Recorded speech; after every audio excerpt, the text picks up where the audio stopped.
டிட்வா புயல் காற்றழுத்த தாழ்வு மண்டலமாக வலுவிழந்ததாக தனியார் வானிலை ஆய்வாளர் பிரதீப் ஜான் தகவல். மேகக்கூட்டங்கள் சென்னையை நோக்கி நகரும் போது இன்று இரவு கனமழைக்கு வாய்ப்பு இருப்பதாகவும் கணிப்பு.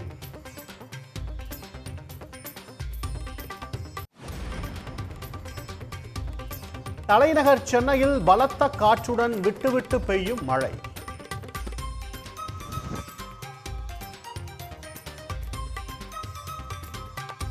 இன்று மிக கனமழை பெய்யும் என்பதால் தயார் நிலையில் தேசிய மற்றும் மாநில பேரிடர் மீட்பு குழுவினர்.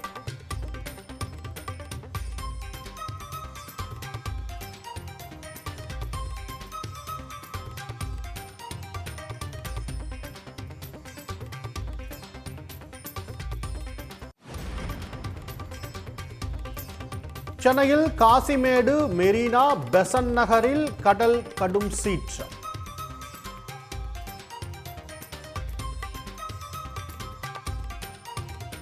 எச்சரிக்கையை மீறி அலைகளுக்கு நடுவே நின்று செல்ஃபி எடுக்கும் இளைஞர்கள்.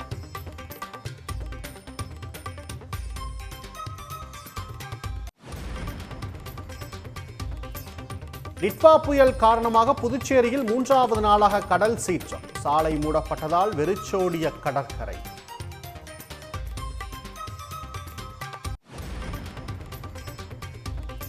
ராமேஸ்வரத்தில் 100க்கும் மேற்பட்ட வீடுகளை சூழ்ந்த மழைநீர். மீட்பு நடவடிக்கைகளை விரைந்து மேற்கொள்ள கோரிக்கை.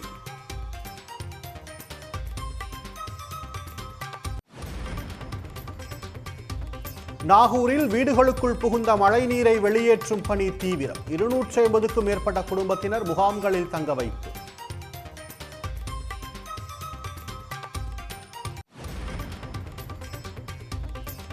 மாநில அவசரகால கட்டுப்பாட்டு மையத்தில் துணை முதலமைச்சர் உதயநிதி ஸ்டாலின் ஆய்வு. மழை பாதிப்புகள் தொடர்பான புகார்கள் மீது உடனுக்குடன் நடவடிக்கை எடுக்கப்படுவதாக பேட்டி.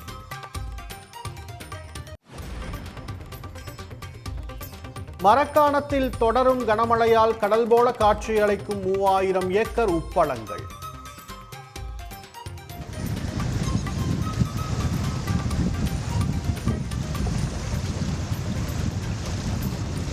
மழை நீர் புகுந்ததால் 2000க்கும் மேற்பட்ட தொழிலாளர்கள் வேலை இழப்பு.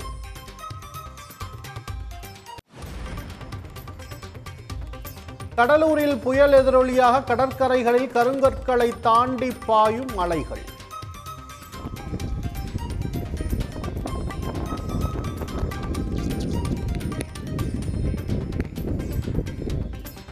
படகுகளை பாதுகாப்பான இடங்களுக்கு எடுத்துச் சென்ற மீனவர்கள். கனமழை காரணமாக தேனி கும்பக்கரை அருவியில் வெள்ளப்பெருக்கு.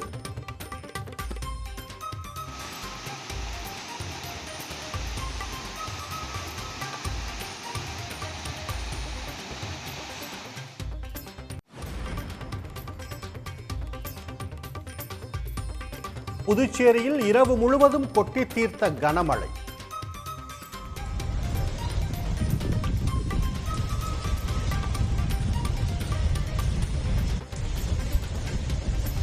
கடல் சீற்றம் அதிகரித்ததால் படகுகளை பாதுகாப்பான இடங்களுக்கு எடுத்துச் சென்ற மீனவர்கள்.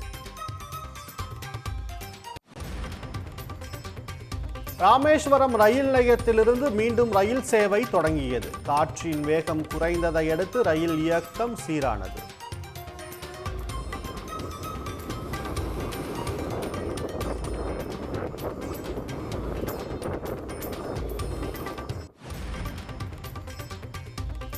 ராமேஸ்வரம் அக்னி தீர்த்த கடற்கரையில் மொட்டை போடும் இடத்தில் புகுந்த மழைநீர். நேர்த்திக் கடனை செலுத்த முடியாமல் பக்தர்கள் அவதி.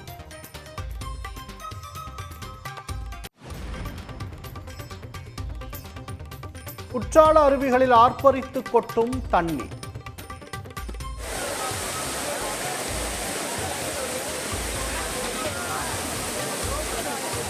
ஐயப்ப பக்தர்கள் கூட்டம் மலை மோதல்.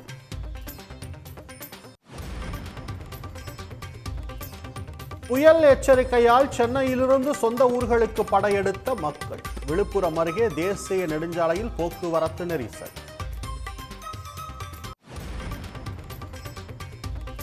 கனமழை காரணமாக வெறிச்சோடிய காசிமேடு மீன் சந்தை. மீன் வாங்க ஆள் இல்லாமல் விற்பனையாளர்கள் ஏமாற்றம்.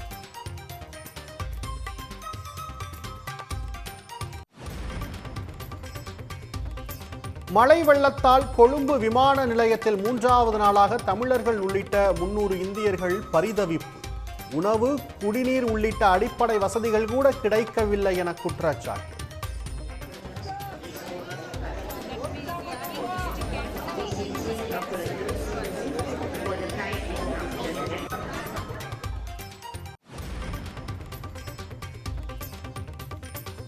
கொழும்பு விமான நிலையத்தில் சிக்கித் தவிக்கும் தமிழர்களை மீட்க நடவடிக்கை. ஒன்றிய அரசின் உதவியை நாடியிருப்பதாக அமைச்சர் KKSSR ராமச்சந்திரன் தகவல். உடனுக்குடன் செய்திகளை தெரிந்து கொள்ள சன் நியூஸ் பெல் ஐகானை கிளிக் பண்ணுங்க.